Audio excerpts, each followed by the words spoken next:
Shalom Aleichem, everyone. Hope everyone had a wonderful, wonderful week. This week we read Parshas Toldot, and we are confronted in society. We're confronted, and especially our young people, so much we're confronted with the challenge of dealing with gratification.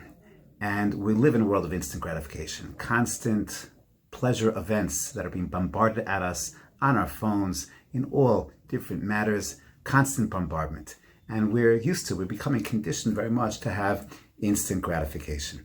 And it's well known that real achievement, Angela Duckworth teaches us, it's well known that real achievement, one of the key litmus tests, the litmus test for long-term success in anything is the quality of grit, the quality of perseverance, the quality of sometimes delaying that instant gratification for something that's more profound, more deeper, that you don't get right away, but that the long-term effects are tremendous. And we see this message clearly in the archetypes of our parsha, is that we're told Yaakov and Esav, and as they're raised, as they're born, we're told Yaakov is an Ishtam Yoshev Ohalim.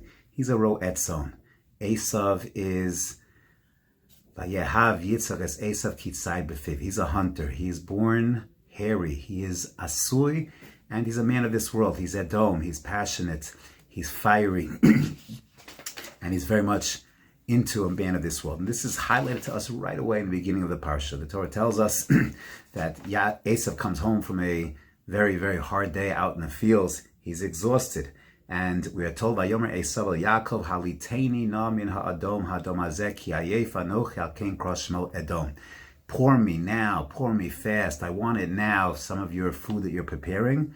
Yaakov understands. He's got to give up some of his food, but he's going to look long term. He's going to look into the distance. Vayomer Yaakov, and the very name Yaakov, future looking. It's in the asid tense. It's a future tense. Yaakov says, I'll give you the food, no problem, but michra kayom es bechora sacha li. And Esav says, what do I need the bechora? Hine anochi holech lamus. What do I need that? That's relevant to my future, to my children, to my offspring. I'm here for the now. I'm going to die, and therefore, let me enjoy the soup.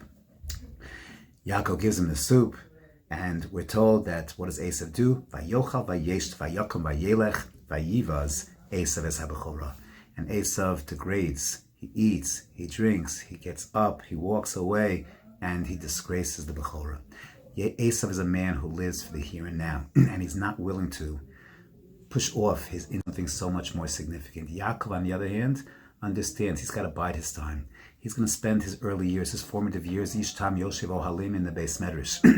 When it comes time to, again, being a little more deliberate, withholding some of his instant pleasure for something much more profound long term, that's exactly what he does. And that's the legacy of Yaakov versus Esav. And as we follow the story through, Yaakov, with that building of himself in his formative years, the Ishtam Yoshev Ohalim, that's what's going to enable him later on to deal with the Lavan, to deal with his battles with Esav, to deal with Dinah and Shechem, the Yud Beis Shvatim, the loss of Yosef, all of that, all those kochos are things that he mustered in his early years, understanding that life has its ups and downs and that it's not a sprint, it's a marathon. And to be able to look big picture, to be able to look long term, and no coincidence perhaps that Yaakov ends up being that person who does get the Bechora, and he has the bracha of both Gashmius and Ruchnius. He's the one who's going to marry Rachel, that's the wife that was destined for him, but also Leah, the wife that was destined for Esav. He's going to be the person who dreams about Malachim Olim V'Yardim on the Sulam. He's dreaming about bridging heaven and earth. Because of his formative years, he builds himself as the Ishtam Yoshev Ohalim. That's going to enable him to emerge in the future as achieving everything that he does. Sometimes we don't always, sometimes we don't always see that instant gratification. And it frustrates us. And sometimes we want to give up that effort, that hard work. But know that sometimes the frustration of being that disciplined person is so much, the challenge of that is so much easier than the challenge of lost opportunities and letting opportunities pass you by. That's exactly what Esav did, and that's exactly what Yaakov teaches us, wishing everyone a wonderful Shabbos Kodesh.